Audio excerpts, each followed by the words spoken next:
안녕하십니까. 맥체인 성경읽기 민수기 2장, 시편 36편, 전도서 12장, 빌레몬 1장. 첫 번째 민수기 2장 성막 중심의 이스라엘 진영 배치, 본문 이해에 도움이 되는 배경과 맥락을 소개합니다. 민수기 2장은 이스라엘 백성이 광야에서 행진할 때 각 지파가 성막을 중심으로 어떻게 배치되어야 하는지를 설명합니다. 하나님은 이스라엘이 조직적으로 질서를 유지하며 행군하도록 명령하셨으며, 동쪽에는 유다 지파를 중심으로 이사갈과 스불론 지파가, 남쪽에는 르우벤을 중심으로 시므온과 갓 지파가 배치되었습니다. 서쪽에는 에브라임을 중심으로 므낫세와 베냐민이, 북쪽에는 단을 중심으로 아셀과 납달리가 위치하였습니다. 성막은 진영의 중심에 놓이고 레위 지파가 그 주변을 둘러싸며 보호하는 구조를 취했습니다. 이는 하나님이 그들 가운데 계시며 이스라엘이 하나님을 중심으로 살아야 한다는 신학적 의미를 담고 있습니다.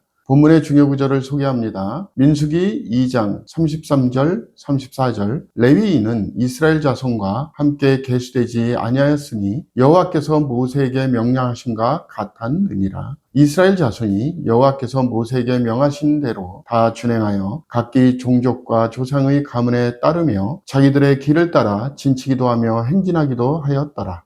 본문을 적용하는 데 도움이 되는 가이드라인입니다. 오늘날 우리는 하나님이 우리의 삶의 중심이 되어야 함을 기억해야 합니다. 이스라엘이 성막을 중심으로 배치된 것처럼 우리도 삶의 모든 영역에서 하나님을 최우선으로 두어야 합니다. 하나님의 인도하심에 따라 질서 있고 조화로운 공동체를 이루는 것이 신앙생활의 중요한 원리입니다. 두 번째, 시편 36편, 하나님의 인자와 인간의 죄악. 본문 이해에 도움이 되는 배경과 맥락을 소개합니다. 시편 36편은 인간의 죄악과 하나님의 인자하심을 대조하는 내용으로 구성되어 있습니다. 즉, 악인의 죄가 그의 마음속으로 이르기를 그의 눈에는 하나님을 두려워하는 빛이 없다는 말씀은, 다윗은 악인이 하나님을 두려워하지 않으며 자기 중심적인 교만으로 죄악을 즐긴다고 말합니다. 그러나 하나님은 인자하시며 하늘에 닿을 정도로 크신 사랑과 공의로 의인들을 보호하십니다. 그는 하나님을 신뢰하는 자들이 세상의 빛을 경험하고 주님의 은혜로 만족을 누린다고 선포합니다. 마지막으로 다윗은 악인들이 하나님의 심판을 받게 될 것을 확신하며 시를 마무리합니다.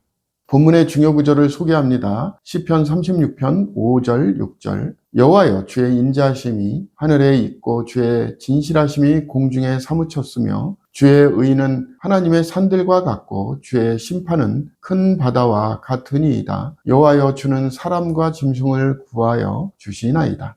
본문을 적용하는 데 도움이 되는 가이드라인입니다. 오늘날 우리는 세상이 악으로 가득할지라도 하나님의 인자하심과 진실하심을 신뢰해야 합니다. 악한 자들의 형통함을 보며 낙심하기보다 하나님께서 의로운 자를 지키시고 영원한 생명과 기쁨을 주신다는 확신 속에서 살아가야 합니다. 우리의 믿음은 하나님의 변함없는 사랑 위에 기초해야 합니다.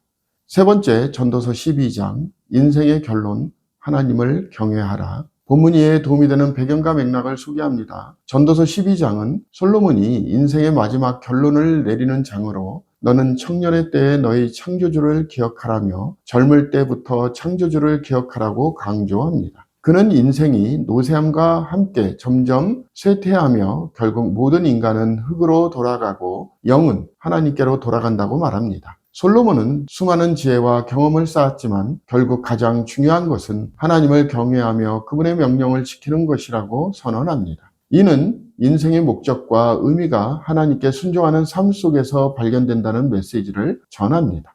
본문의 중요 구절을 소개합니다. 전도서 12장 12절 13절. 내 아들아, 또 이것들로부터 경계를 받으라. 많은 책들을 짓는 것은 끝이 없고 많이 공부하는 것은 몸을 피곤하게 하느니라. 일의 결국을 다 들었으니 하나님을 경외하고 그의 명령들을 지킬지어다. 이것이 모든 사람의 본분이니라. 본문을 적용하는 데 도움이 되는 가이드라인입니다. 오늘날 우리는 세상의 지식과 성취가 궁극적인 만족을 주지 못한다는 사실을 기억해야 합니다. 인생의 참된 의미는 하나님을 경외하고 그분의 말씀에 순종하는 삶 속에서 발견됩니다. 우리의 최종 목적은 하나님과의 관계를 통해 영원한 가치 있는 삶을 사는 것입니다. 오늘의 마지막 본문 빌레몬서 1장, 용서와 사랑의 실천. 본문 이해에 도움이 되는 배경과 맥락을 소개합니다. 빌레몬서는 바울이 감옥에서 쓴 개인적인 편지로 노예 오네시모를 위해 그의 주인 빌레몬에게 보낸 탄원서입니다. 오네시모는 빌레몬의 노예였지만 도망쳐 바울을 만나 복음을 듣고 회심하였습니다. 바울은 오네시모를 빌레몬에게 돌려보내면서 그를 더 이상 노예가 아니라 사랑받는 형제로 받아들이기를 요청합니다. 또한 바울은 오네시모가 진 빚을 자신이 대신 갚겠다고 약속하며 복음이 인간관계를 변화시키고 용서와 화해를 이루는 능력이 있음을 강조합니다. 본문의 중요 구절을 소개합니다. 빌레몬서 1장 15절 16절 아마 그가 잠시 떠나게 된 것은 너로 하여금 그를 영원히 두게 함이리니 이후로는 종과 같이 대하지 아니하고 종 이상으로 곧 사랑받는 형제로 둘 자라. 내게 특별히 그러하거든 하물며 육신과 주 안에서 상관된 내 계랴. 본문을 적용하는 데 도움이 되는 가이드라인입니다. 오늘날 우리는 복음이 관계를 변화시키는 능력이 있음을 기억해야 합니다. 과거의 잘못과 상처가 있을지라도 용서와 화해를 통해 그리스도 안에서 하나됨을 이루어야 합니다. 하나님의 사랑을 받은 우리는 다른 사람들에게도 그 사랑을 실천하는 삶을 살아야 합니다.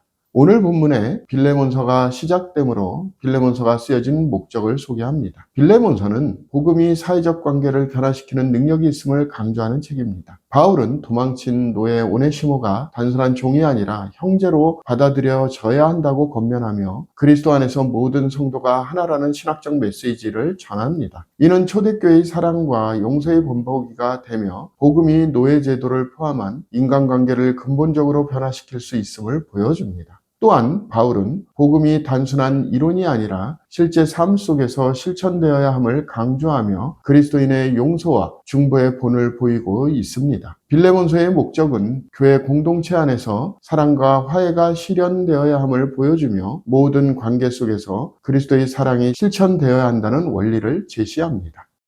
감사합니다.